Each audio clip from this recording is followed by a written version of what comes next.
వాళ్ళ Guntur CID regional office కు చంద్రబాబు వెళ్లనున్నారు. ముందస్తు బెయిల్ కు పూచికత్తును సమర్పించనున్నారు. ఇప్పటికే అమరావతి ఇన్నర్ రింగ్ రోడ్ కుంభకోణం, ఇసుక స్కామ్, లిక్కర్ స్కామ్ లో చంద్రబాబుకు ముందస్తు బెయిల్ వచ్చింది. బెయిల్ షరతుల్లో భాగంగా 3 కుంభకోణాల కేసులో విచారణ అధికారి దగ్గర పూచికత్తును సమర్పించాల్సి ఉంది. మరింత సమాచారాన్ని మా కరెస్పాండెంట్ అశోక్ అందిస్తారు. అశోక్, అనుశ్రీ, మనం ఇప్పుడే సిఐడి గుంటూరు సిఐడి కార్యాలయం దగ్గర ఉన్నాం. దాదాపు 3 గంటల సమయంలో చంద్రబాబు నాయుడు ఇక్కడికి వచ్చే అవకాశం ఉంది.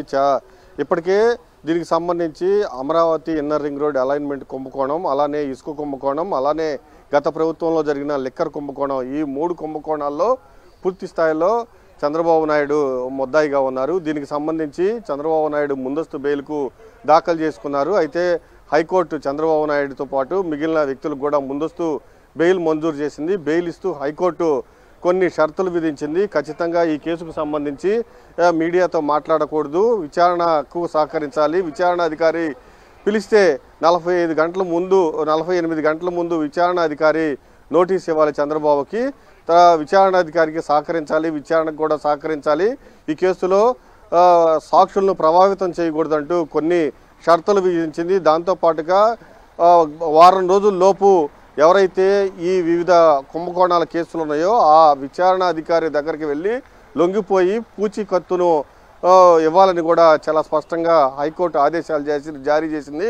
అందులో భాగంగానే ఏదైతే Amaravati inner ring road alignment కుంభకోణం ఉందో అందులో చంద్రబాబు A1గా ఉన్నారు.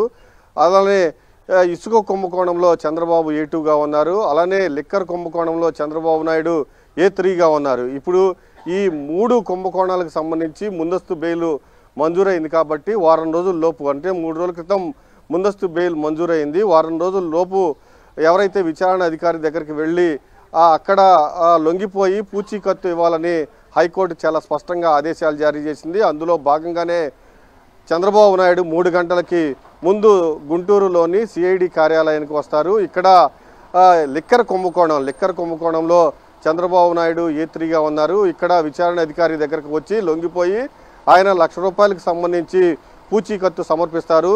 తర్వాత తాడేపల్లిలోని సిట్ కార్యాలయానికి వెళ్తారు. అక్కడ Amaravati inner ring road alignment కుంభకోణానికి సంబంధించి అక్కడ A1గా ఉన్నారు. అక్కడ పూచీకత్తు, అంటే విచారణ అధికారికి దగ్గర లొంగిపోయి పూచీకత్తును సమర్పిస్తారు. అది అయిపోయిన తర్వాత విజయవాడ సిఐడి కార్యాలయానికి వెళ్తారు. అక్కడ ఇసుక కుంభకోణానికి సంబంధించి చంద్రబాబు నాయుడు A2గా ఉన్నారు. దానికి సంబంధించి ముందస్తు బెయిల్ మంజూరైంది. ఆ షరతుల్లో భాగంగానే విజయవాడ సిఐడి కార్యాలయానికి వెళ్ళి అక్కడ విచారణ అధికారి దగ్గర లొంగిపోయి అక్కడ పూచీకత్తును సమర్పిస్తారు. అయితే ఇప్పటికే ఏదైతే లిక్కర్ కుంభకోణానికి సంబంధించి శ్రీ నరేష్ ఉన్నారో ఆయన ఇప్పటికే గుంటూరు సిఐడి కార్యాలయానికి వచ్చారు. లోపల ఉన్నట్లు కూడా మనకు తెలుస్తూ ఉంది.